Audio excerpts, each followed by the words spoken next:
Hello, dear friends. I hope you all are doing well. So today we will discuss about the parts of speech, a preposition, and a conjunction. Before this lecture, we had discussed about the four parts of speech: noun, and adverb, a verb, and adjective.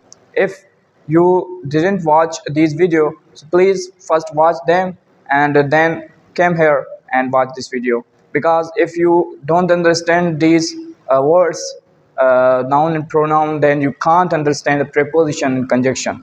So before we start, please, if you are new in my channel, please subscribe my channel, press the bell icon, and like the video and comment. If you not understand in any point, then you can ask in the comment box. So we are starting. So हम शुरू करने जा रहे हैं कि अब हमने पहले पढ़ा था कि ग्रामर की बहुत सारी चीज़ें पढ़ी थी। आज हम पढ़ने जा रहे हैं preposition.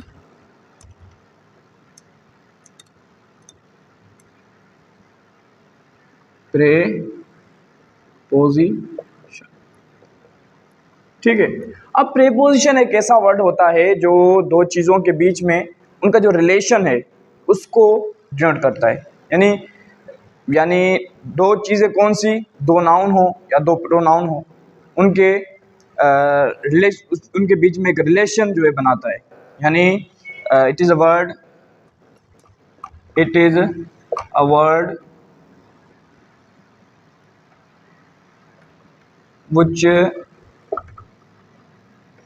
use to indicate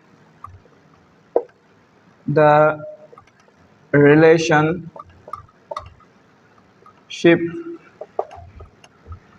between noun and pronoun।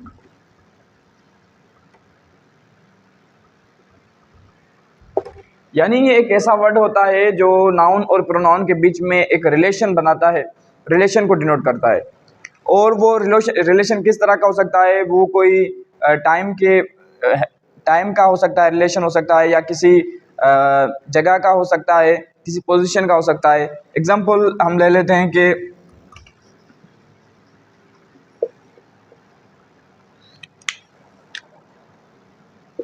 The cat is sitting on the table, ठीक है। जो कैट है वो टेबल पर बैठी हुई है, ठीक है। अब यहाँ पर आप देखें, ये जो ऑन है, ये जो हमें रिलेशन बताता है कैट का किसके साथ, टेबल के साथ। अब टेबल भी एक नाउन है, कैट भी एक नाउन है, ठीक है। ये जो ऑन है ये इनके बीच में एक रिलेशन कायम कर रहा है कि जो कैट है वो टेबल पर बैठी हुई है, ठीक है। यानी ये एक प्रेपोजिशन मैंने बताया कि डेफिनेशन में पढ़ा था कि it is a word which indicate the relationship between noun and pronoun. यानी नाउन और प्रोनाउन के बीच में ये एक रिलेशन को डिनोट करता है, ठीक है। अब ये जो हमें क्या बता रहा है, कैट की पोजीशन बता रहा है। ये प्रेपोजिशन जो है हमें क्या बता रहा है, पोजीशन, ठीक है। इसी तरह वी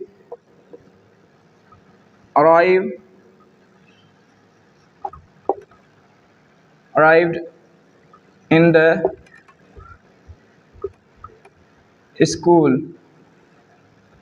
before him, ओके। अब एक तो यहाँ पर प्रेपोजिशन है इन, ठीक है, और दूसरा है बिफोर। अब ये जो इन है ये वी और स्कूल के बीच में क्या कर रहा है, रिलेशन बता रहा है, ठीक है। और ये जो ही है, हिम, बिफोर है, ये भी एक प्रीपोजिशन है जो हिम के, ही का, वी के साथ, वी का जो है हिम के साथ एक रिलेशन बना रहा है।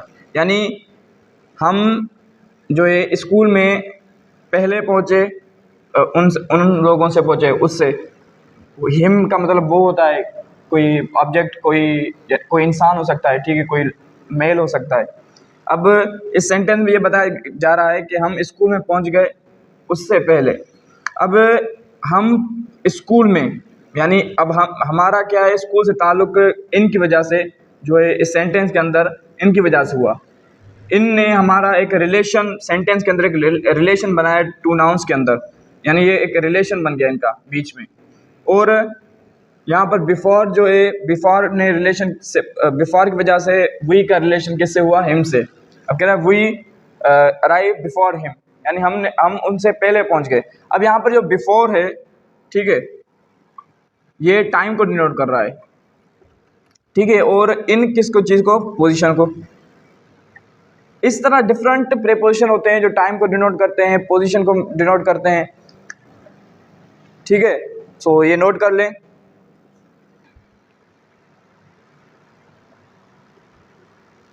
उम्मीद करता हूँ आपको ये बातें समझ में आ गई होंगी। अगर आपको समझ में आ गई है तो प्लीज़ हमारे चैनल को सब्सक्राइब करें, वीडियो को लाइक करें, शेयर करें, कमेंट करें। इंशाल्लाह नेक्स्ट लेक्चर में मिलेंगे। अस्सलाम।